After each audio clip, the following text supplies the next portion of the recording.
Hi, everyone, and welcome to Behind the Numbers. My name is Dave Bookbinder. I'm a managing director at B. Riley Financial. I'm also the author of the new ROI, Return on Individuals.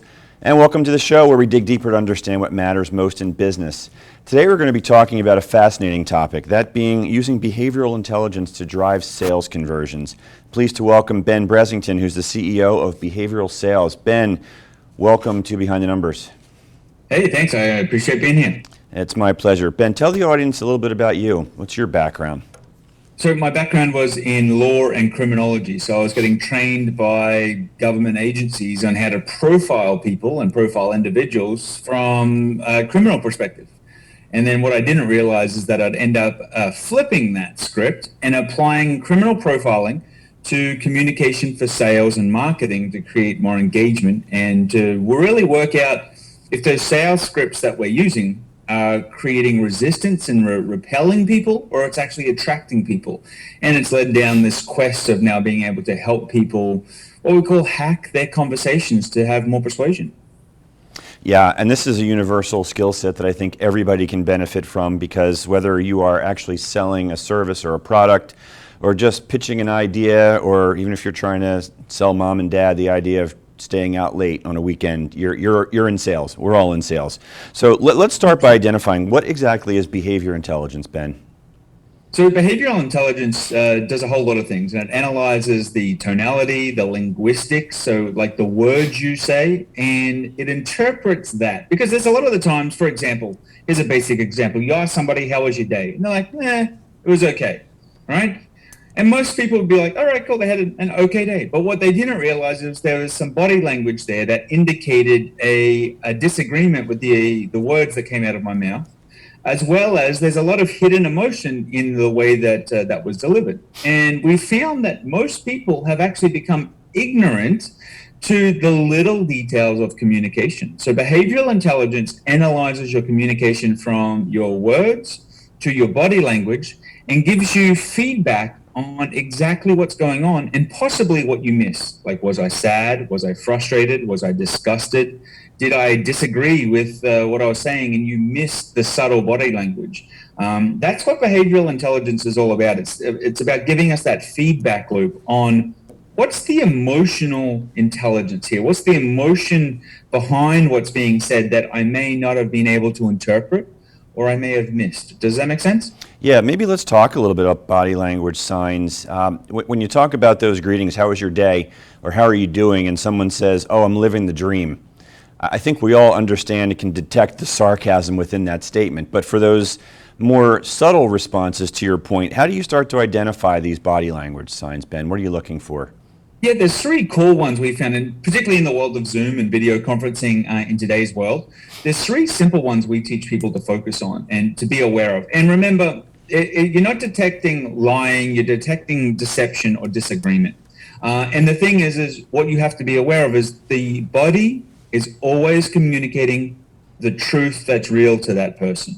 So when we're talking about that, there's three signs we use to train people on and what our system will actually detect. So for example, one of them is a single shoulder raise.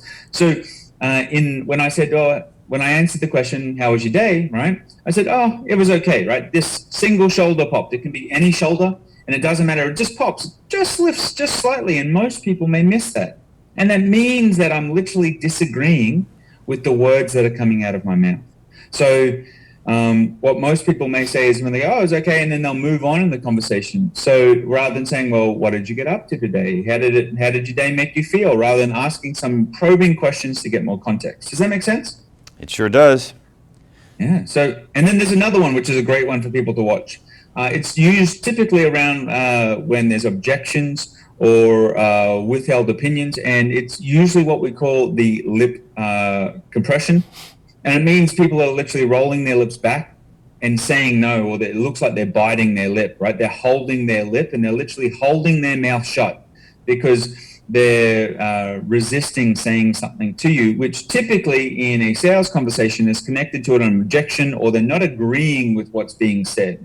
And if you don't address that, it kind of festers, and therefore you get to the end when you want to close a deal, for example, and you're like, well, where did that objection come from? Where did that come from? And it's been a thought they've been wrestling with the whole time. It could have been they disagreed with a statistic you quoted, or a fact that you quoted that you think was impressive, but they just didn't agree with. Does that make sense? Yeah. What about the motion of when someone brings the pen up to their mouth and starts to chew on that? What's the tell there, Ben? Yeah, this one's a powerful one, and most people miss this. And it's great to watch this at a coffee shop or a restaurant. You'll see people actually chewing on their cups or a straw or the stirrers. And what it is it's actually requires reassurance. And so if you see somebody put something on their lips towards their teeth and they're touching their teeth, some people literally will tap their teeth, right? You've seen it. College students do this when they're studying or learning. And what that means is in that moment, I need reassurance. In that moment, I just need some support. It may be that I need you to slow down a little bit because you're talking too fast. And I just need a minute to think and grasp myself, and you need to let me sit with that thought. It may be that I'm processing it and I'm just not comfortable. So context is really, really important with all this type of stuff. And some of the biggest mistakes people read or do is they think, I've seen this body language, so this means this, and it's done, where it's constantly dynamic and evolving. And that's what you really need to be aware of. Yeah, Ben, you alluded to the system, and I know that beyond you being a human lie detector, you've got some AI that goes in behind the scenes where you're actually analyzing conversations. Is that right?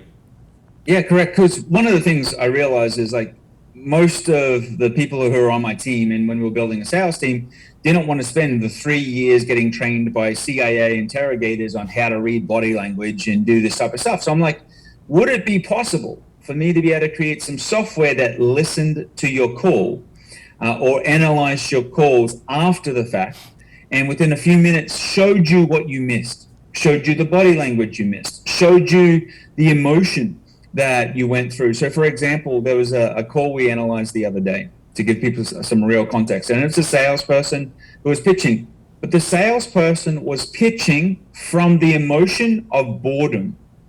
So if you're talking to somebody and you're bored with what you're talking about because you've said the pitch 100 times, right? What do you think the emotion that your prospect is then feeling? Right? They're feeling bored. And that person didn't obviously close the deal.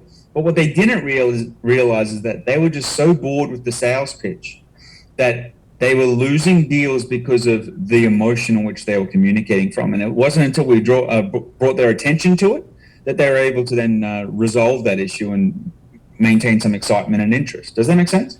Yeah.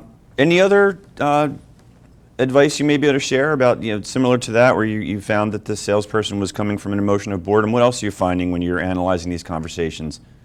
Well, there's over 17 different emotions that we analyze, and we do over 100 different tests when we actually analyze this. We actually can determine personality type based on the word you're using. So we can determine your personality type, and we can show if there was a match between the two personalities, were the personalities in sync.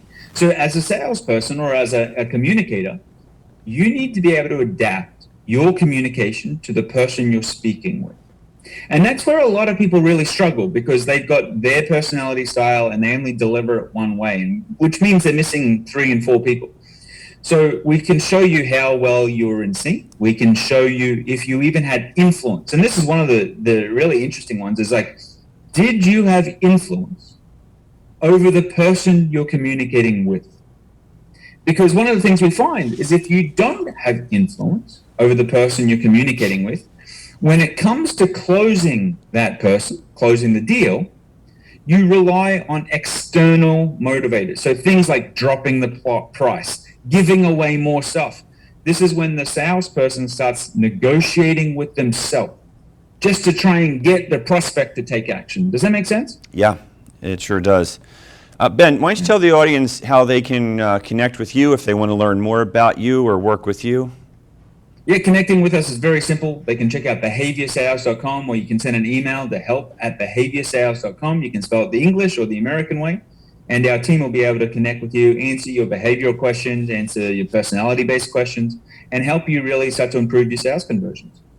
Yeah, Ben, we only have a couple of minutes to go here in this first segment, so I don't want to take you down a rabbit hole, but I do just want to explore very, very briefly here.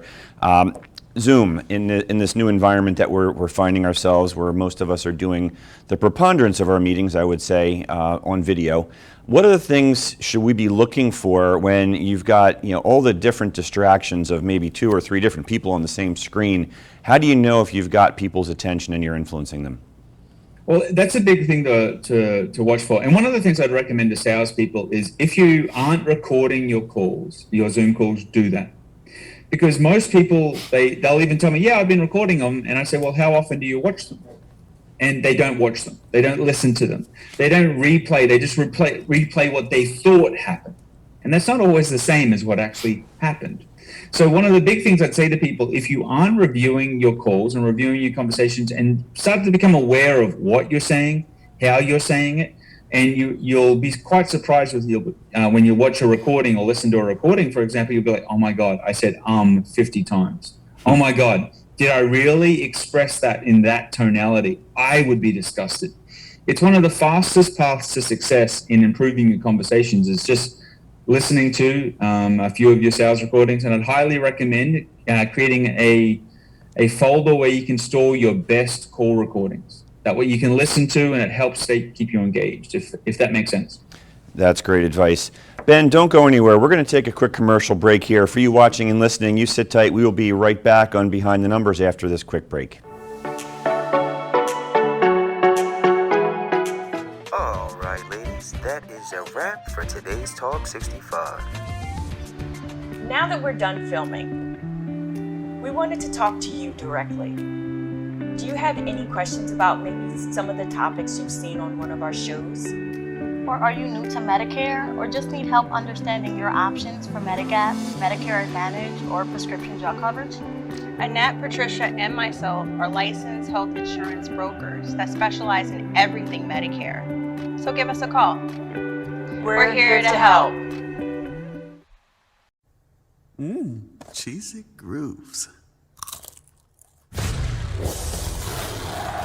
Flavor, flavor, flavor! Crunch! Cheese it grooves. So much flavor, it's a mind crunch.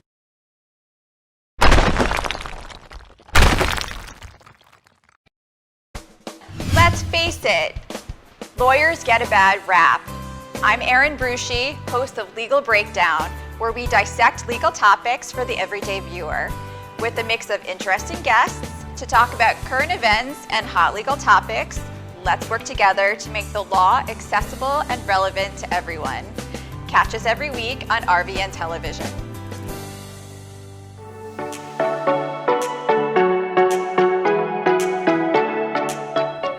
Hey everyone, welcome back to Behind the Numbers. I'm Dave Bookbinder, and today we're talking with Ben Bressington, who's the CEO of BehaviorSales, and he's also the author of a book called People Ignorant. Ben, welcome back to Behind the Numbers. Hey, I'm enjoying being here.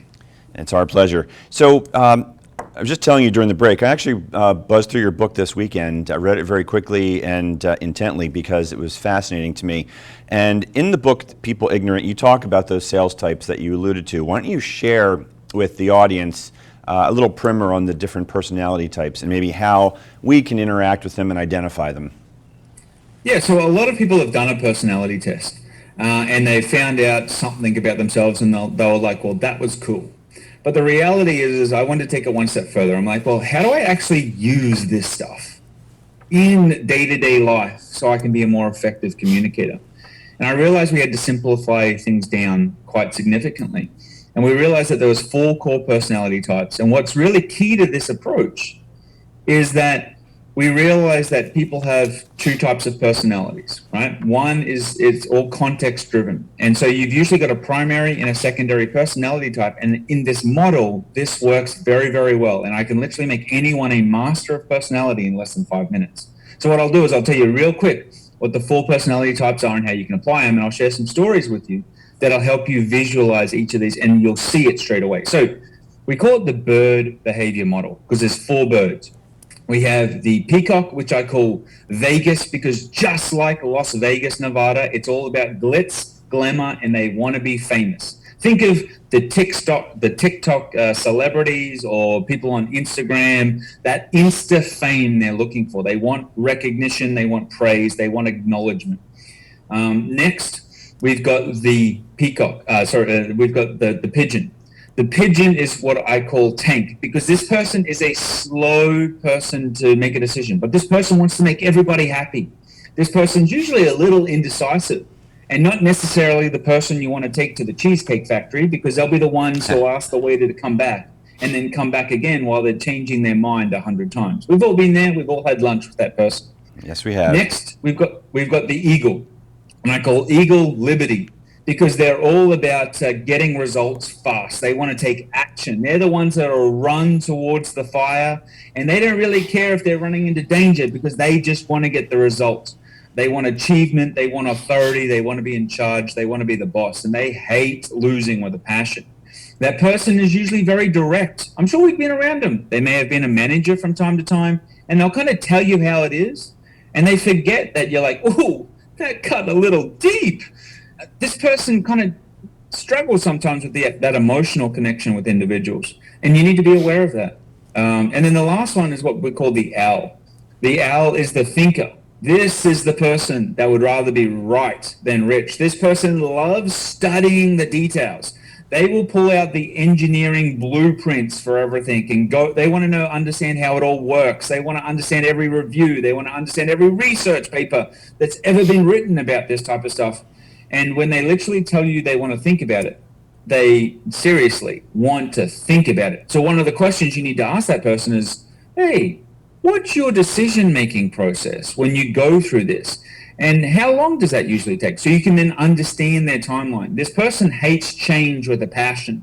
So if you want to change their mind, you've got to work out how to change their perception and what they're thinking about at that time. And that's where a lot of people go wrong. So if you use those 4 birds, so that you got the peacock, the pigeon, the eagle, and the owl, if you use those 4 birds, you can pretty much profile anyone, anywhere, at any point in time, and you can understand, how do I connect with them, rather than trying to just preach your sermon your way. Does that make sense? Yeah, so you've got to figure out, first of all, how to tease out in the conversation so that you can identify these personality types. Once you're able to 100%, you can take a good guess just based on how these people present themselves. Most of the time, you can actually work that out. With our technology, we can actually predict their personality profile from what they're saying on LinkedIn or what they've even said to you on an email, for example. Wow, that's fascinating stuff. So let me jump to this then, Ben. So we've identified these 4 personality types, and we're now in a meeting. How do we build trust and or authority quickly? Yeah, so one of the things you want to be aware of is that each personality type requires a different incentive, has got a different desire, different motivation. So for example, the dove is all about wanting, or the pigeon is wanting security. They're wanting to belong. They're wanting to be everybody's friend. So when you're presenting to them, you'll create trust if you approach them as a friend.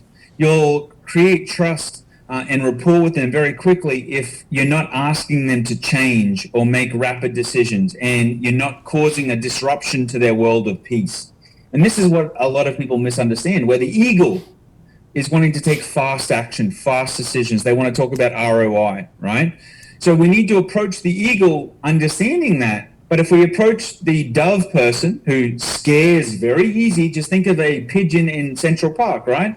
You can think of a dove or a pigeon. They're both the same. They're very flighty. If I approach you asking you to change instantly, that's going to scare the crap out of you. So you want to be aware of that, and you want to be aware of the words you're using. So how do I have to alter my script based on the people I'm talking to? And it's quite common to be in a conversation with multiple people, and they're all different personality types. So as you're talking to one personality type, you can be literally losing influence with the other. And that's part of the game. Does that make sense? Yeah, so wow. Now you've got the different personality types. So I guess you've got to identify who the ultimate decision makers are, and then what you're playing to that person most, but recognizing that others that are on that call are going to be participants in the decision, maybe influence the decision makers. How do you navigate that minefield, Ben? That's quite one of the biggest challenges that most people have, and that's what we found salespeople actually really struggled with, because they usually connected with their personality type or the personality types they resonated with, and they may miss the decision maker completely, and they'll be like, I just didn't connect with that guy or that person. But that person was literally the sole decision maker, because we can actually track in our software Who has influence over who? So did you have influence over the right people, or did the people you were connecting with actually have influence over the other parties that on the conversation? And this is the type of dynamics which become very important when having conversations with people. And do I need to have 10 people in the room, or really can I just have 3? That can help change a sales team quite significantly. So when you say in the room, let's talk about the literal in the room conversations, Ben. You've got several people on the so-called other side of the table, and you've got one person who's sitting at the head of the table in an open kind of posture, and that's the one that's doing the most talking. Is it fair to just assume that that's ultimately the decision maker? No, that's actually a bad assumption. And one of the things you want to learn in all personality and body language assessment is the assumptions is what get you in trouble. So one of the things you want to be aware of is every context is new, every situation is new. And therefore what you're doing is reinforcing with current evidence. Just because they were the decision maker or they were the person who decided to have the meeting last week doesn't mean they're the actual final decision maker in the room. And the decision maker could actually be not even in that room. And that's where a lot of people go wrong. So it's really understanding, okay, what's the context right now and how does it apply? A quick example was I was dealing with a company and they had a 6-month sales process and they usually had 30 plus conversations. And in those conversations, sometimes they'd have 10 plus people on a call or in the room. And we worked out that when they were doing some of those meetings, when they had engineers and technical people, those technical people were actually causing more objections, more delays in the sales process that they had to now be overcome because of how they were communicating with people who really didn't care about what was being said. Does that make sense? Yep. Ben, tell the audience how they can find you, how they can get a copy of your book. So quite simple, reach out to BehaviorSales.com. And I've even got something super special for people. If they email help@BehaviorSales.com, they can actually get the online version of the book with some bonus training materials sent to them for free at no cost if they mention this show. Wow, that's awesome. I'll make sure I drop that in the liner notes. So Ben, we've got literally maybe a minute and a half here to go, but I want to sneak in one last question, and that is to give you the final word here on some advice that you might share for all of us who are heading into our conversations this afternoon. So one of the things, you just want to become aware of what you say. Tonality is up to 80% of the message itself. So it's how you say things is more important. And as soon as you can start to become aware of what's going on, what is my body language right now? Are my shoulders back? Am I breathing slow? Am I talking slow? Awareness is going to be the key to your communication success. And it's more vital now than ever before. So no technology is going to replace you if you become an effective communicator. And that's one of our goals we should be all striving to be, is becoming aware of how we're communicating. Yes, amen to that. Ben, thank you so much for joining us today on Behind the Numbers. Hey, my pleasure. We've been talking with Ben Bressington, the CEO of BehaviorSales and author of People Ignorant, on how to hack influence. And again, my name is Dave Bookbinder, and I'm the one that my clients turn to when they want to know what their most important assets are worth. You can find me on LinkedIn, Facebook, and Twitter. Please do reach out. I'm always happy to have a conversation. And as always, thank you for watching and listening. We can't do it without you. Please be sure to hit the subscribe button and stay in touch with everything that we're up to. And we will see you next time. Take care, everybody.